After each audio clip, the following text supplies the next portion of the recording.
na siya agad, oh. Drake! Okay.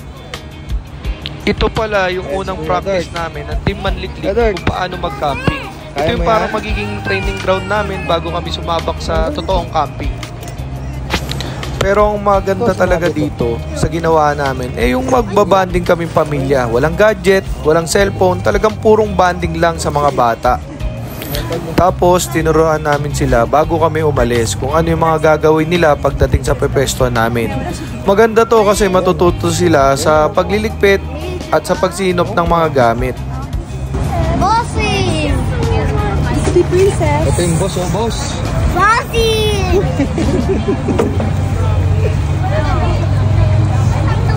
Ito naman, aayusin namin yung table namin na yan. Si Mama Aika umorder at nagkompleto ng mga gamit na pang-camping. Sabi ko nga, kompleto na yung gamit, camping na lang yung inihintay. Pero ang galing ni Mama Aika dyan kasi isipin mo, gusto niya pag sumaba kami sa gera, kompleto yung bala namin. Kahit lutuan, meron na. Yan guys, inaayos na namin yung table. Gusto kasi namin ni Mama Aika, katulong namin sila sa pag-aayos kasi pag natuloy or nakulayan na namin yung drawing namin na mag-camping, mas mapapagan at mas mapapabilis ang mga trabaho namin sa campsite. Ayan na si Bossing, Boss Drake. Niready ko na yung electric pan niya kasi ayoko nainitan yung boss na yan. Mahirap sumpungin yan eh. Kuya Dirk, okay? Peace bump. Peace bump. Ate Nika, peace bump. Peace bump. Boss, Mama Aika, peace bump. Boss, Bossing, Baby Drake, peace bump. Sarap sa pakiramdam at kayo ang kasama ko, Team Manliklik.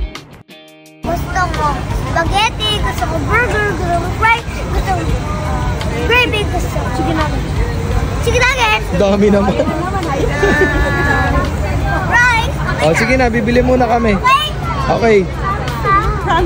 At andito na nga kami sa KFC. Kasama ko si Kuya Dirk. Si Kuya Dirk, yan ang pinakamalambing sa kanila. Pero pare-parehas naman silang malalambing. Depende lang sa mood nila at kung ano yung gusto nilang pabili. Di ba, Ate Nika? Love you, Ate Nika. Kamusta ang buhay-buhay?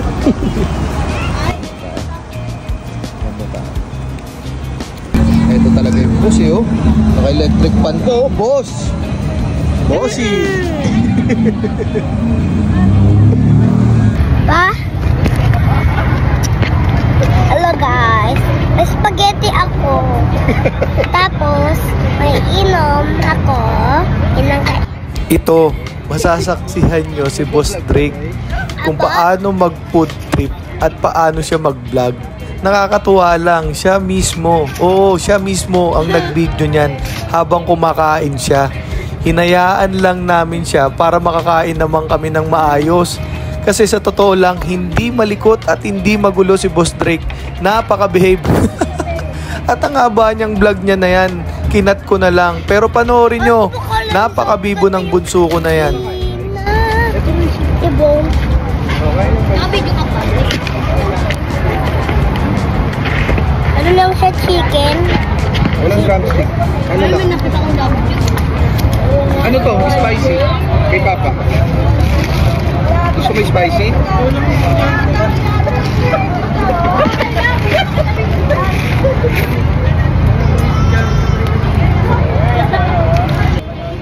Oh, di ba? Nakita nyo? Napaka-bibo. May pasayaw-sayaw pa habang kumakain.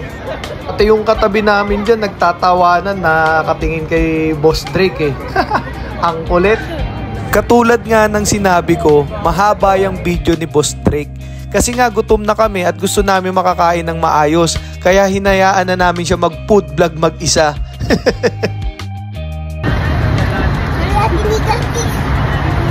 Nandito po kami. Ayan po sila mama at papa, nagbabanding. Hindi naman kami nakita eh. Wait lang, pakita ko.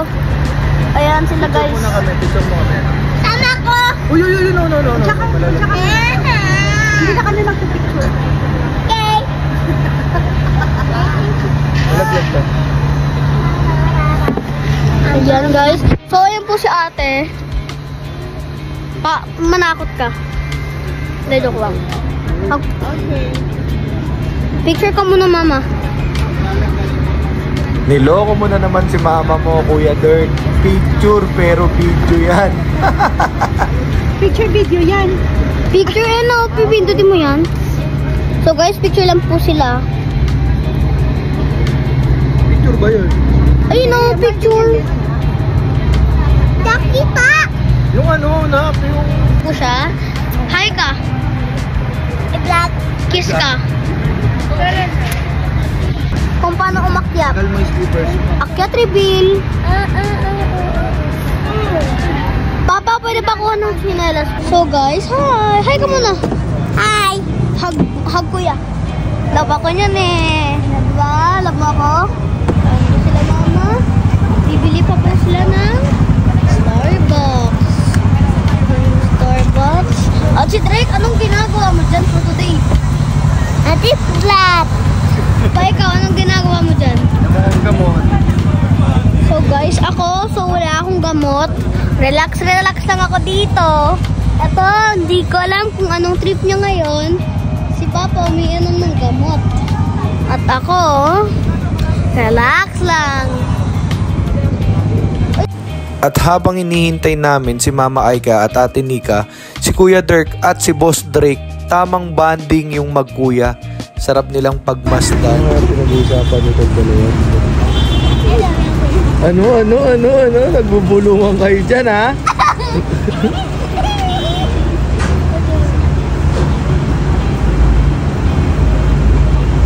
Oh, yan. Naririnig ko, ha? Sabi mo, bad words? Akala ko bad words, eh. Joke lang. Ano? Ay, sarap po nito. Mama, Yes. I want that. Wait lang. Come here. At ito naman yung trabaho ko, tegaligpit.